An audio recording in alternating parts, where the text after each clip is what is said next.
Hello, welcome. Breaking news. Nnamdi Kanu sentenced to life imprisonment, 25 years with no option of fine. The Federal High Court in Abuja has sentenced the detained leaders of indigenous people of Biafran, Nnamdi Kanu, to life imprisonment after finding him guilty on multiple counts bordering on terrorism, membership of an unlawful organization, and incitement. Justice Omotosho delivered the judgment on Wednesday in a tense courtroom packed with security operatives, lawyers, and observers. The sentencing brings to a close the most closely watched trial in recent years. In his ruling, Justice Omotosho held that the prosecution successfully established that Kanu action and brokers contribute to violent attack in part of the southeast. The court ruled that the offense were of a nature that threatened national security, stressing that deterrence was necessary. The defendants, having been offered every opportunity to defend himself in line with Section 36 of the Constitution, is hereby convicted. The judge also ordered that Kanu will be kept in a protective custody in any correctional facility in the country with no access to mobile or electrical communication device. You see, this is a Nigerian, our country. I think this judgment, we already know what it will come. It was already premeditated judgment written before the beginning of the case. So all these things is something that we know that it will happen. And I believe any right-thinking Nigerian with conscience will know that this judgment is an abuse of power, an injustice, and a slap to every average Nigerian.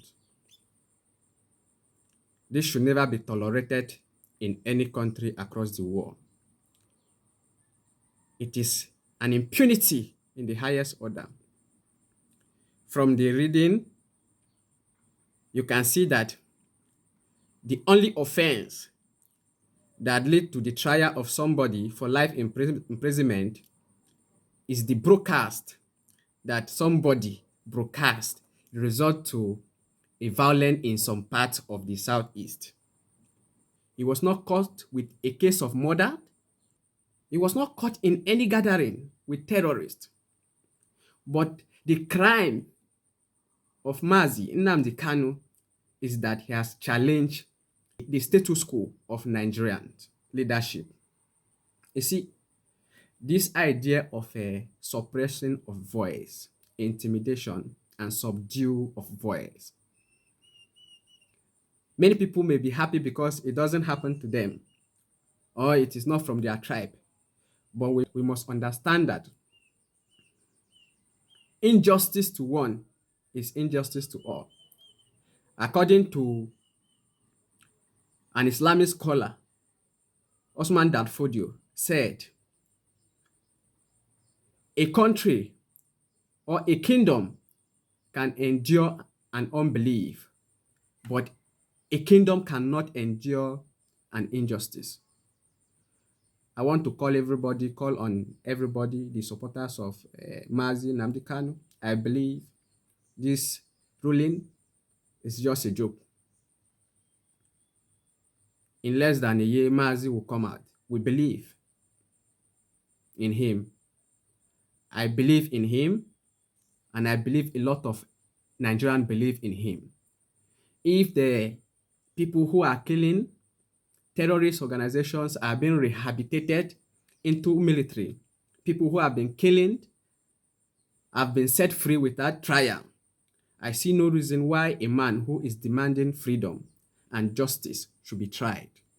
This kind of trial should never be appreciated by anybody anywhere in this country.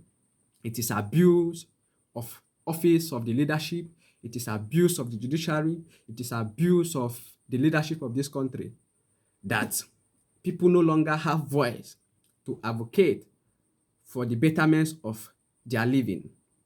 If people who are killing, who are kidnapping people every day are moving freely, I see no reason why a humble man that demands justice should be persecuted for actions for such vital things in life. The biggest achievement of a man is freedom in life. We can't be talking about unity while we keep oppressing some part of the country, while we keep manipulating people, while we keep subduing voices. This injustice, enough of all this backyard judgment, enough of all this premeditated judgment. We are tired of all this form of nonsense, and I believe it is very important that every Nigerian should rise beyond a cultural, religious sentiment for all this form of illegal justice. Thank you.